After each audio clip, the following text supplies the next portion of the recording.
Hi! Water ஆப்பிளில் pink, red, white, light green, dark green நெறைய colour இருக்குது. நெறைய பேர் கடையில் வாட்டர் ஆப்பிள் வாங்கி சாப்பிட்டுட்டு சல்லுன்னு இருக்குன்னு சொல்லுவாங்க.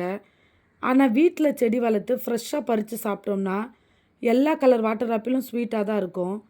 அதுலேயும் ரெட் கலரில் இருக்கிறதும் ஒயிட் கலரில் இருக்கிறதும் இன்னுமே ரொம்ப ஸ்வீட்டாக இருக்கும். இந்த செடி ஈஸியாக வளர்த்துடலாம். ரொம்ப கஷ்டப்பட தேவையில்ல. மெயின்டெனன்ஸ் ரொம்ப ரொம்ப கம்மி தான். ஸ்டார் ஃப்ரூட்டும் நல்ல எல்லோ கலரில் இருக்கும்போது கட் பண்ணி சாப்பிட்டோம்னா உப்பு மிளகாப்பொடி கூட தேவையில்ல, நல்ல இனிப்பாகவே இருக்கும். வாட்டர் ஆப்பிளில் ஒரு சில ரகம் வருஷத்துக்கு 2 தடவை காய்க்கும். ஸ்டார் ஃப்ரூட்டை பொறுத்த வரைக்கும் சீசனே கிடையாது, எப்போவுமே காய் இருந்துக்கிட்டே தான் இருக்கும்.